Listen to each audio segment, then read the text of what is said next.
Welcome back नाज़रीन, clinic online में दोबारा खुशामदीद। नाज़रीन, बीमारियां जो होती हैं वो बड़ी गंभीर होती हैं, आपकी कॉल्स भी होती हैं और वक्त जो है ना वो बड़ी तेज़ी से भाग जाता है। लेकिन एक और बात बता दूं कि आज जिन जिनकी कॉल्स नहीं मिली है, परेशान नहीं हो। ये जो शोल्डर के प्रॉब्लम्स हैं वो इतने ज़्यादा हैं कि वो शायद एक नहीं, दो नहीं, शायद 10 प्रोग्राम में भी पूरे ना हो। तो इंशाल्लाह ताला जब तक प्रोग्राम चलता रहेगा हम शोल्डर पे भी प्रोग्राम करते रहेंगे। हमारे साथ मौजूद हैं डॉक्टर तैयब आसिम साहब। डॉक्टर साहब ये बताइए, अमरीन साहिबा और असगर अली साहब दोनों का सस्पेक्टेड टेंडनाइटिस लग रहा है, और जितने लोग टेंडनाइटिस का शिकार हैं जिसमें पेन हो रहा है, तो क्या करें, उसको इलाज क्या है? देखिए, इसका इलाज ये है कि सबसे पहले तो ये इवैल्यूएशन के लिए किसी भी अच्छे ऑर्थोपेडिक सर्जन को दिखलाएं, नंबर 1। अच्छा, अब हर चीज़ की तो हम इस मीडिया के थ्रू ट्रीटमेंट नहीं बता सकते, लेकिन जनरली क्या है, अगर टेंडिनाइटिस है तो उसमें एंटी इन्फ्लेमेटरीज का बहुत रोल है कि एंटी इन्फ्लेमेटरी जिसे पेन किलर्स हैं, लेकिन pain killer is different and anti inflammatory वाला जो ग्रुप है वो एनसेट्स के वो शुरू करें, कम से कम 2-3 हफ्ते लगातार खाएं। इसके अंदर फिजियोथेरेपी का भी बड़ा रोल है। फिजियोथेरेपी के अंदर अल्ट्रासाउंडिक ट्रीटमेंट और टेंस हो गया और तमाम चीज़ें हैं जो एक अच्छे फिजियोथेरेपी। अच्छा, इसके अंदर ये भी महसूस होना चाहिए कि जो फिजियोथेरेपिस्ट हैं वो भी प्रॉपर फिजियोथेरेपिस्ट होने चाहिए जिनके पास वो जाएँ। आजकल टेक्नीशियन्स भी फिजियोथेरेपिस्ट बनकर शहर के अंदर मुख्तलिफ क्लिनिक्स खोली हुई हैं, तो इसका भी ख्याल करें कि अच्छी जितना अच्छे डॉक्टर 2 नंबर बिल्कुल, जितना अच्छे डॉक्टर का आप क्या कहते हैं वो करते हैं, उसी हिसाब से ये फिजियोथेरेपिस्ट भी अच्छे प्रोफेशनल लोग होने चाहिए। और एहतियात क्या करें?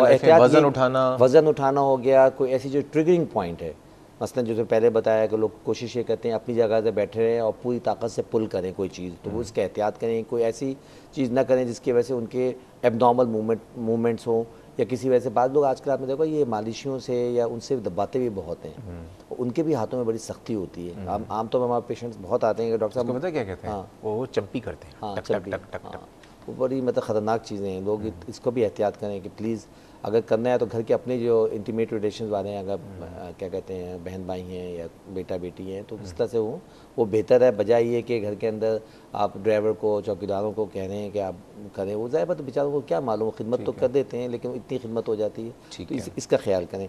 अच्छा, तो इसकी ये है कि एंटी इन्फ्लेमेटरीज पे रखें, फिजियोथेरेपी भी रखें और avoid all these activities which aggravate the problem, ठीक है ना। अच्छा, बाकी अब दूसरा आ गया असगर अली साहब जो वजन लेके जाते हैं, उसमें भी यही है कि देखें इनकी जो एज है उसमें मोस्ट लाइकली ये होगा उनको आर्थराइटिक चेंजेस भी शोल्डर जॉइंट में, शोल्डर जॉइंट में भी आर्थराइटिक चेंजेस वही पॉसिबिलिटीज़ के साथ दूसरे जॉइंट्स के हैं। चूँकि ये वेट बेयरिंग जॉइंट नहीं है, लिहाजा इसकी मैनिफेस्टेशन इस तरह से नहीं है जो कि नी और हिप्स में होती हैं। लेकिन डिजेनरेशन हो रही है और आसाबी दर्द यही हो रहा है कि जब डिजेनरेशन हो रही है तो उसके साथ साथ जो भी टेंडेंट्स हैं, खासकर रोटेटर कफ वगैरह, इसमें भी वहाँ पर भी हैं और वो डिजेनरेट हो जाते हैं। ठीक है, बाज़ अगर ट्रॉमेटिक टेंडन रोटेटर कफ की इंजरी हो जाती है, और बाकी जो इस एज के अंदर होती हैं वो डिजेनरेटिव रोटेटर कफ की इंजरी होती है। आपने कहा एक और चीज़ कि ये डायबिटिक भी हैं। डायबिटिक्स में अमूमन फ्रोजन शोल्डर होता है, उस फ्रोजन शोल्डर का मेडिकल टर्म क्या होता है, वो क्यों होता है? अच्छा, जो फ्रोजन शोल्डर है वो उसको हम कलेक्टिवली हम कहते हैं कैप्सुलाइटिस, यानी पूरा जॉइंट इन्वॉल्व हो गया है।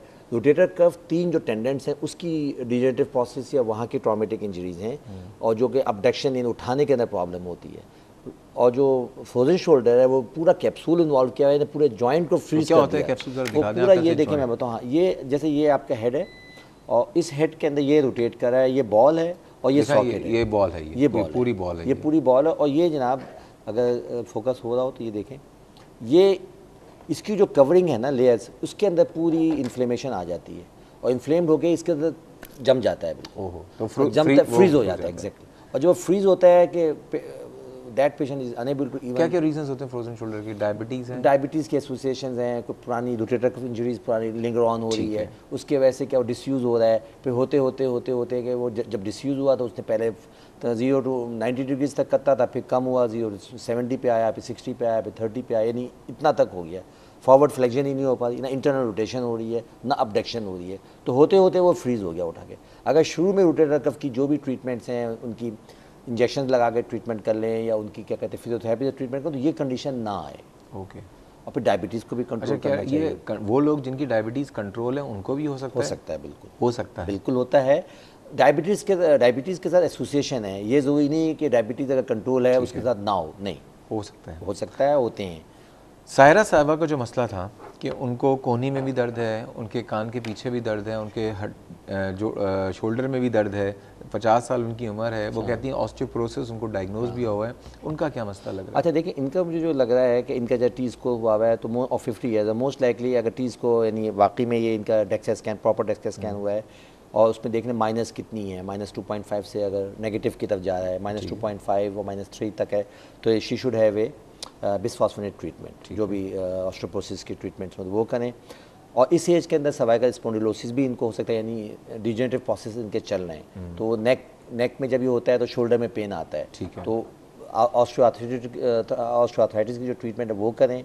एंटी इन्फ्लेमेटरीज का रोल बहुत है इसके अंदर, और प्लस फिजिकल एक्सरसाइजेज, फिजियोथेरेपी, और ख़ुद अपनी नेक की एक्सरसाइजेज करें। और फिर सबसे बड़े पोस्चर के बड़ा वो है कि उनके सोने का जो है पूरा उनका गेस्चर, बात करने का, कहीं बैठे हुए हैं, कंप्यूटर के ऊपर हैं, मोबाइल फ़ोन के ऊपर हैं या लैंडलाइन फ़ोन के ऊपर हैं, तो उसके अंदर उनकी खासतौर पे ये मूवमेंट ठीक रहनी चाहिए। अच्छा, ज़्यादातर बहुत से लोग होते हैं आजकल टेलीफोन पकड़े में दो घंटे, आजकल तो पैकेज भी तो है ना, बातें करते हैं पूरी रात, और सुबह पूरी रात शुरू होते हैं, 12 बजे से फ्री कॉल होती है, सुबह 8 बजे तक लोग कहते हैं पूरी अवेल करो। अच्छा, मैं बताऊँ, इससे बिल्कुल शोल्डर में प्रॉब्लम नहीं होती? बिल्कुल होती हैं, और इस पर तो हुकूमत को कहना चाहिए क्यों ये चीज़ें दी हुई हैं। आप देखें ना, ये पूरी कौम हमारी दिन बस होती रहती है, कहती हैं शादियाँ करवाओ इस मुल्क में, रात भर बातें करवाओ, कोई तो शादी भी कर लेगा शायद, है ना? That's good. कहीं ना कहीं से तो कोई एक्टिविटी मिले, लेकिन शोल्डर का तो शोल्डर की तो होगा ना, फिर क्या इस पे इसका मौजूद अलग काम। तो यानी बिल्कुल इतनी प्रोलॉन्ग जो है, ऑफ कोर्स आप टेलीफोन रखें चाहे मोबाइल फ़ोन, तो अगर ज़्यादा ही बात करनी है तो एक तरीका हैंड फ्री आता है, वो हैंड फ्री इस्तेमाल कर लें, बिल्कुल, है ना? अगर आप इतने ही शौकीन हैं बात करने के तो खैर, और इतनी मुफ्त के चक्कर में है, तो डू समथिंग प्रॉपरली देन। बिल्कुल, तो बिल्कुल आप सही कह रहे हैं। वो होता है ना कि वो आजकल कि वो लड़की है तो वो लोग माँ बाप समझ रहे हैं वो सो रही है, उसने कंबल ओढ़ा हुआ होता है, एक हाथ में तस्बीह बाहर होती है, वो समझ रहे हैं शायद बेचारी अल्लाह अल्लाह कर रही है, अंदर वो लगी बड़ी हुई होती है, ठीक है ना? और साहब भी बेचारे गुटखा खा के पूरी रात लगे हुए होते हैं यहाँ पे, तो ये हालात चल रहे हैं। डॉक्टर साहब ये बताइए, ये जो जवार आते उनके दोस्त को सावन आने से पहले, वो कहते हैं 10 साल पहले साइकिल से गिरे थे, अब 40 साल की उम्र में सावन बारिश आने से पहले दर्द शुरू हो जाता है, ये कौन सा दर्द है जो बारिश से पहले शुरू होता है? मोस्ट लाइकली आर्थराइटिक है, क्योंकि आमतौर पे आर्थराइटिक जो पेन है थोड़ी सी सर्द मौसम में होते हैं, सावन के यानी जब बारिश का ज़माना ना, तो थोड़ी सी ठंड खुनकी हो जाती है। सावन आए सावन जाए, ये गाने थे। बिल्कुल, सावन और भादो होता है, 2 महीने होते हैं, जुलाई अगस्त शायद। तो ये बारिश से पहले कौन सा दर्द, ये कोई मेडिकल एविडेंस है? बिल्कुल नहीं है, वो इतना कोरिलेट हो गया है कि ये गिर गए हैं, और गिरने के बाद मेरा ख्याल है कि वो खुनकी हो गई होगी उसके वजह से। ठीक है, मेरा ख्याल है one has to take proper history from. तो क्या करेंगे आप इसको? देखें, मैं सबसे यही कहता हूँ कि प्लीज़ अलर्ट पे इलाज पे ना जाएं, किसी भी पढ़े लिखे अच्छे डॉक्टर के पास जाएं, डॉक्टर को मुआयना करवाएं, एक्सरे होगा। देखें, एक बात बताएं, यहाँ पे हेल्थ पे हम लोग भी माशरे का हिस्सा हैं। आप यकीन करें, हम लोग एक दावत में जाते हैं, एक रेस्टोरेंट में जाते हैं, 8,000 10,000 का बिल आराम से दे देते हैं, बहुत आराम से कम आजकल है, अगर आप अपनी फैमिली के साथ जाएँ आप। लेकिन जब डॉक्टर के पास आते हैं और एक एक्सरे कोई लिखता है, तो वही लोग जो 10,000 रुपये आप रेस्टोरेंट का बिल दे सकते हैं, वो डॉक्टर को 2,000 देने में उनको इतनी मसले होते हैं। तो ये थोड़ा माइंडसेट करना पड़ेगा। डॉक्टर फ्री में देख ले और इन्वेस्टिगेशन सारी फ्री में हो। हाँ, फ्री में हो जाए। ये सेहत पे जिस तरह एक ज़माने में एजुकेशन पे था, उसी हिसाब से माशाल्लाह लोगों में ख्याल आ गया, लोग अपने बच्चों को इसीलिए हेल्थ कहीं भी फाइनेंशियल प्रॉब्लम्स होती हैं, बिल्कुल प्रॉब्लम्स नहीं है, लेकिन जो अफोर्ड कर सकते हैं वो करें। देखिए, लोग चाहे मजबूरी है, टाइम, जहाँ लोगों को पैसों की मजबूरी, हमें टाइम की मजबूरी है। बहुत बहुत शुक्रिया डॉक्टर साहब, और इंशाल्लाह ताला आइंदा आने वाले दिनों में शोल्डर पे दोबारा प्रोग्राम को कंटिन्यू करूँगा, और जो एस्पेक्ट्स रह गए उसको भी पूरा करूँगा। बहुत शुक्रिया आज इस प्रोग्राम में आने का।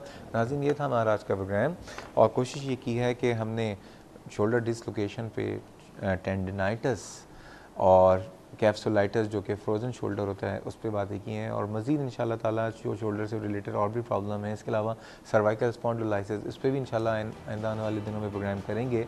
और ये है कि बस हमारा हफ़्ता ख़त्म हो गया है। कोई बात पूरे हफ्ते अच्छी लगी हो तो वेरी गुड, बुरी लगी हो तो उसके लिए माजरत। और इस प्रोग्राम पहले कोई फीडबैक या सजेशन देना हो तो आप मुझे ईमेल कर सकते हैं cliniconline@health-tv.tv, या फेसबुक पे जाइए क्लिनिक ऑनलाइन के पेज पर अपने सवालात, अपने फीडबैक, अपने कमेंट से हमें ज़रूर आगाह कीजिएगा। आपके जो फीडबैक आते हैं, जो लोग उस प्रोग्राम को पसंद करते हैं या अच्छे वर्ड्स लिख रहे होते हैं, बहुत बहुत शुक्रिया उन तमाम लोगों का। ये आपके जो वर्ड्स होते हैं हमारे लिए ऑक्सीजन की इसकी हैसियत रखते हैं। हमें दुआ में याद रखिएगा। अल्लाह हाफ़िज़।